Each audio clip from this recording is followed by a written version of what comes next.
Donald Trump will be president of the United States, which has caused tears, questions, and Disney to be transphobic. Good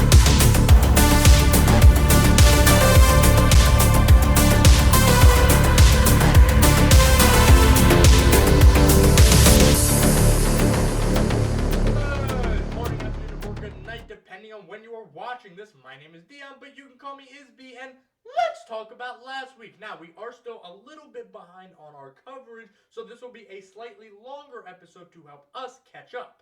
With that being said, before we get into anything, let's go over to Talkby, who has some updates for us on previous stories. Talkby, to you. Thank you, Isby. We just have a few quick updates this time around for you. To start off, Red Lobster. Now, we've been talking about Red Lobster all year. As we know, they kind of started to go bankrupt back in June. It was a whole thing. They were losing tons and tons of money. But they have seemed to adjust it and bounced back. They seem to be doing much, much better. They have a new CEO who has went on record to say that Endless Shrimp is done and it will never come back because, and quote, I know how to do math. Truly the end of an era. Young Thug's RICO trial is over and it is concluded with him being on a 15-year probation. This probation includes him being banned from the metro Atlanta area for 10 years, give or take, funerals and weddings and important events of that nature. He will also be mandated to give 4 annual anti-gun, anti-gang related presentation, concert things, and he may not promote any gang-related material for the foreseeable future. Kai Cenat has regained his title as the world's most subscribed Twitch streamer 2 weeks after VTuber Iron Mounts took his spot with 300,006 subscribers. Kai has come back with over 400,000 subscribers. And honestly, it's nice to see both of these creators supporting each other and being kind about these accomplishments, about breaking all these records. They're not fighting each other, getting mad that their spots are getting taken. It's nothing but mutual respect between these two, and that is the type of content we need to see on the internet. Both Margot Robbie and Alexander Daddario have had their children, a boy and a girl respectively, and Megan Fox and Sky Jackson have announced their pregnancies with their amazing boyfriend pics. Over on the comic side of things, Absolute DC is still crushing it right now, with both Absolute Superman and Absolute Wonder Woman debuting, both of their books being number 1 and number 2 in comic sales respectively, with these books being super popular, The Penguin becoming one of the best comic book television shows that we've seen. It seems that DC Comics could be on a comeback streak. Will they keep it this way? Will James Gunn's Superman continue to keep DC on this rising path up? And will Marvel continue to fall down with these next few phases? Only time will tell. But with that being said, back to you, Isby. Thank you, Talkby. It's good to have you back. To start off with some food news, Jimmy John's is releasing a sandwich that uses pickles instead of bread for the bun. Now, this might sound weird to your average consumer, but if you know pickle lovers, you know this is going to sell out. Also, Ben & Jerry's, the ice cream brand, is suing its parent company, Unilever, for allegedly attempting to silence the brand's attempts to express support for Palestine. And they've also apparently tried to dismantle the Ben & Jerry's board and sue the individuals in the board over this issue. McDonald's is now allowed to legally fix its own ice cream machines. Previously, due to copyright purposes, only the manufacturer Taylor was allowed to fix the machines. But now that copyright has expired, which means that there's no reason I should not be able to get my McFlurry every time. Russia is attempting to fine Google for banning various Russian accounts and videos from YouTube. The fine in question is $20 decillion, which would surpass the wealth of everything on Earth. For the record, that is a 20 followed by 33 zeros. So far, Google has just ignored them, and honestly, it's understandable, because if I got a letter in the mail saying that I owed $20 decillion in legal fees, I would also ignore it. Channing Tatum and Zoe Kravitz have allegedly split up and called off their engagement, which sucks for him, but that's great for me, because now I only have to compete with 3,999,999,999 men, as opposed to 4 billion. American airline companies are now legally required to automatically refund passengers for canceled flights and flights that have been delayed for more than 3 hours on domestic flights and more than 6 hours on international flights. Now, this should be the standard for every airline ever, but we'll take a little bit of win and hope it can create a precedent. Now, speaking of winning, the United States has had its 2024 election, and the winner was former President Donald Trump. Now, I legally am not allowed to give opinions on legal and political matters due to my job, but I can speak objectively. Objectively speaking, Donald Trump is a convicted felon. Donald Trump was found liable for sexual assault in 2019. Donald Trump is the oldest individual to ever run and become the President of the United States. Donald Trump has said America should be run like a business, but has led 4 to 6 businesses to bankruptcy, depending on your source, and the majority of his felonies were based in business malpractice. Kamala Harris would have been the only president to ever have served in all 3 branches of the United States government. She also would have been the first woman president, not just of the United States, but of a global superpower, setting a precedent to all these other misogynistic countries in the world. Despite all of that, Donald Trump has won not just the Electoral College vote, but the popular vote, despite losing in the previous 2 elections. Was it because Kamala is a woman? Was it because she was black? Was it because she only had 200 days to run her campaign as opposed to Donald's 8+ years? We'll never know, truly. But what we do know is that there have always been 3 branches of the government to hold the checks and balances and make sure no one political party has control over another. That is not necessarily the case as of these next few years. Donald Trump will, of course, run the executive branch, meaning that his party, the Republican Party, will control that. We've also had a Republican majority Supreme Court for a while now, since Donald Trump's last presidency, and it's looking to be an even larger majority if those predicted to retire will. And the Republican Party has taken the legislative branch in a majority ruling. So, what does that mean? There's no telling. They can pass laws as much as they want, really. We don't know what laws they'll agree upon, which laws will be opposed by which Republican senators, but it is very hard to say that maybe, not every law is going to get passed. We might see a lot of changes in these next coming years because all of the branches have kind of the same goal, being a part of the same political party. There's no telling what the future of the United States will look like in next year or 5 years after this. The only thing that I can say is to be kind to each other, respect everyone except for pedophiles, and to take care of yourself. We'll be right back after this. Mr. Beast has hired a new CEO for his company, as well as fire a bunch of other employees after a third-party investigation concluded and they found workplace harassment and misconduct. In the official legal document, it said that Jimmy nor any of the other Mr. Beast employees were allowed to comment on the matter like many people wanted to. That the company will now incorporate mandatory training for all current and future employees. The state of New York has passed an amendment that protects the access to abortion and ban any discrimination against members of the LGBT community. Influencer Nick Fuentes has made a series of bad decisions after going online and coining the phrase, "Your body, my choice." He then met the finding out part of fucking around after he was doxxed online. He then proceeded to contact Google to get his house blurred, except he was the only blurred house on the street, meaning it was much easier to figure out which house was his. This isn't a game of peekaboo, you genius. We can still see which house is now obviously yours.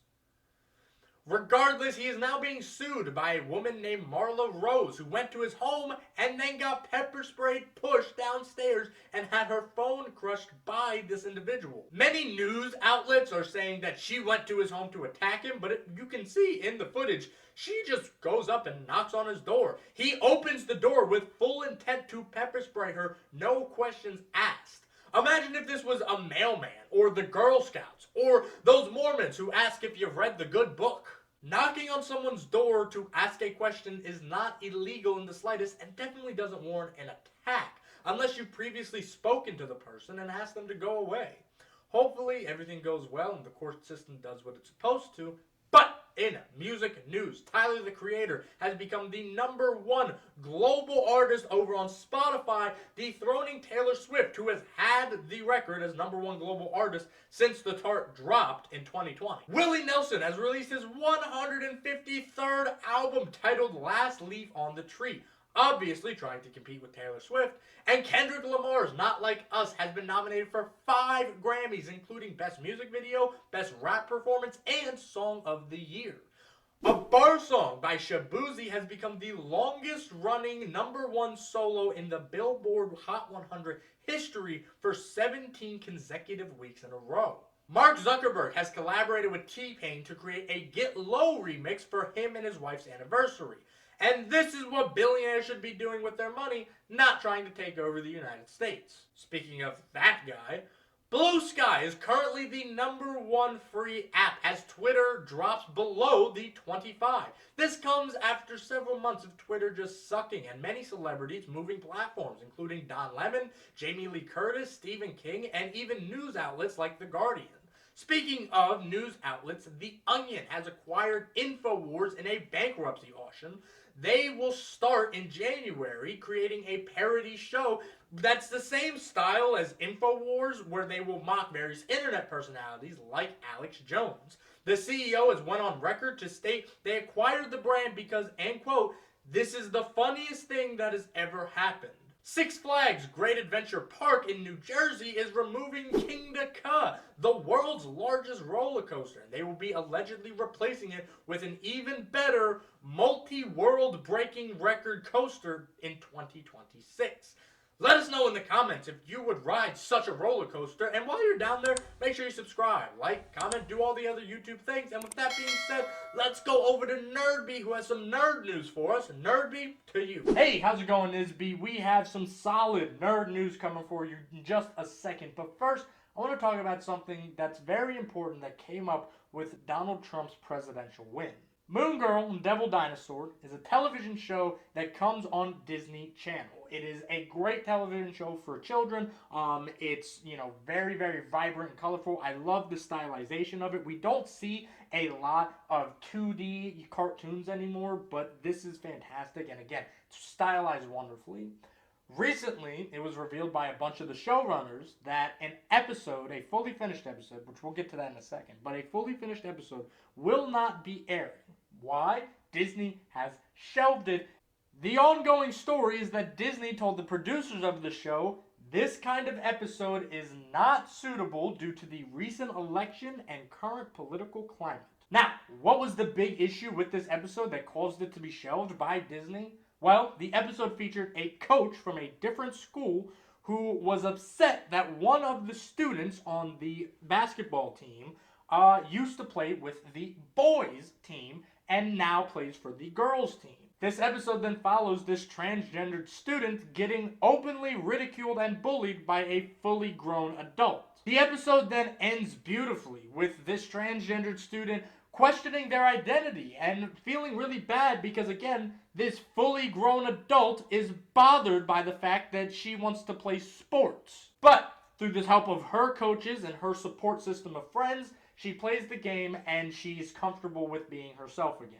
I think it is a beautiful episode. It is fantastic to see such great representation, but again, we don't get to see it because the episode has been shelved by Disney. Now you might sit there and think, well, this episode is clearly about transgender children and Disney doesn't want that associated with the brand.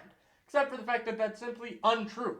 Again, this is a fully finished, fully animated, fully voiced episode that was planned to be season 2, episode 3 episode. So it's not, Disney isn't Warner Brothers. We got to keep that in mind. Disney is not going to do something unless they are 100% sure that they want to. If Disney truly did not like the topic that this episode was covering, they would have shut it down before they spent money on producing it. It's genuinely sad that an entire group of individuals don't get to be represented in media because it might make a few people uncomfortable. What if Mr. Rogers did that and they decided to scrap the episode where him and Officer Clemens shared a pool together during time when black people were getting bleached in pools? Or what if Captain Planet held back and the Todd Andrews episode where they talk about him having AIDS didn't get pulled during the 80s AIDS epidemic? Since when have we as a society been comfortable silencing stories because some people might not like it? For the record, this wasn't even a propagandic episode. If you watch it, which you can watch it on certain portions of the internet, if you know where to look, you know where to look. But it's told in the same way if a child was insecure about being short, or being unathletic, or maybe they failed a test. It's done exactly how you would imagine a children's episode. It's a very normal done issue. The only issue is that the child's issue is that they're transgender. There's nothing more or less to the episode. The character is insecure about themselves, and so the support team of friends help them feel secure. Like, what? The simple existence of this trans individual having an episode about them not only got this entire episode removed, but it also might have destroyed the show's chances at getting a third season. And it's genuinely disappointing to see Disney become this, because we've had tons of Disney shows dealing with topics before, like That's So Raven dealing with racism, or Boy Meets World dealing with Corey's alcoholic father, or Lizzie McGuire dealing with anorexia and body dysmorphia. Disney's never had an issue discussing difficult topics before. Why is this one so bad? It's genuinely upsetting that we are in a day and age where we've forgotten our fellow humans and our children who need to be taught certain lessons in life, that it's not okay to discriminate. But we're suddenly okay with it? What are we doing as a society? It's genuinely upsetting to know that this could potentially ruin the brand. And so the brand is more important than the people? Doesn't make any sense to me. We'll be back after this. Moving on to some uncategorized news. In some positive trans news, the Secrets of the Clone Wars will have Star Wars incels quaking in their lightsabers because the book has introduced the first openly trans clone trooper, cleverly named Sister, and she is fully accepted for who she is by all of the other clones, so obviously it's keeping true to the facts that these stories take place in a galaxy far, far away. The infamous Duck Song has concluded after 15 years. The first appearing back in 2009, the duck has waddled away one last time in the Duck Song number 5. In comic news, Tom King's new book, Black Canary, The Best of the Best, will release next week. Twitch streamer Valkyrie will be dropping a manga series in 2025 called Apollon. Moving on to TV news, John Mulaney is set to host a weekly variety show on Netflix in 2025. An untitled DC Studios project is in the works. It is said to be an anime-style action comedy series and will premiere on Cartoon Network. That 90s show was canceled after 2 seasons. Velma has been canceled after 2 seasons. Amber Midthunder has been cast for Monarch Legacy of Monsters Season 2. Rings of Power Season 3 was confirmed, as well as The Legend of Lara Croft, which will return for Season 2. Reacher has been renewed for Season 4, even though Season 3 won't premiere until next year. But if you think that's crazy, Rick and Morty has already been renewed for Seasons 11 and 12, despite Season 8 not dropping until next year. Miraculous has been confirmed for Seasons 8, 9, and 10. Invincible Season 3 was confirmed to drop February 6th of next year, with the first 3 episodes dropping that day and then weekly episodes after that. We will also not be getting a mid-season break this time, which is good because nobody wanted that last time. Gen V has wrapped up filming Season 2 and will debut next year, and the final seasons of The Boys will start filming next week. The God of War live-action series has been set to start over from scratch. Despite the studio praising the previous scripts, they say they would like to go in a different creative direction, which has caused Rafe Jukins to leave the project.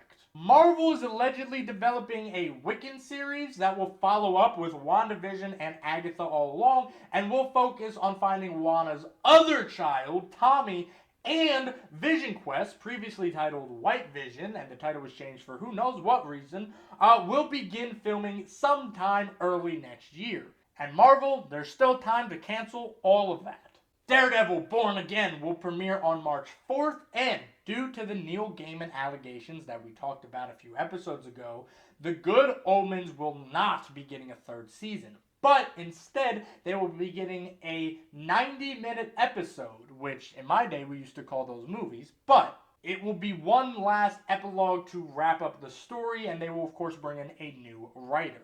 Moving over to movie news, Anne Hathaway has confirmed that The Princess Diaries 3 is in the works. Chris Hemsworth may be starring as Prince Charming in a live-action Disney film, with Paul King alleged to direct. A new Ghostbusters film is in the works. A live-action Outlast film is in the works, and I speak for literally everyone when I say this movie will only work if it is done in the found footage style. The Predator film will allegedly be an animated anthology film which will have the Predator fight 3 different types of warriors across 3 different time periods. Stephen King's Carrie will be turned into an 8-episode series for Amazon, allegedly created by Mike Flanagan, and I recently saw a post that pointed out Carrie might have worked in the 70s and 80s and 90s, but a story about a bullied teenager committing a mass murder on their classmates might not really hit with the target audience anymore.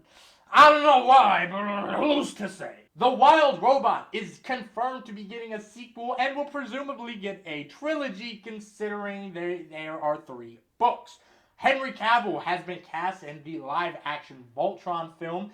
Big Time Rush has confirmed they are working on a new movie. The Hunger Games 6, or 1.5, depending on how you look at it, will start filming in January. Jesse Eisenberg is planning to write and direct an original musical with all the songs written by him. Avengers Doomsday will start filming spring of 2025 and is set to release on May 1st of 2026. Wonka 2 will begin production in 2026. Sam Hargrave will direct a Shinobi movie. Rihanna's Smurf movie has been delayed until 2025. Sam Raimi is allegedly in talks to direct Doctor Strange 3. David Cornsweet has been cast as John Tuggle in a biopic called Mr. Irrelevant, named after the football player who was given the title Mr. Irrelevant after being the last pick of the 1983 NFL Draft. The live-action Lilo & Stitch has gotten a confirmed date of May 23rd, 2025.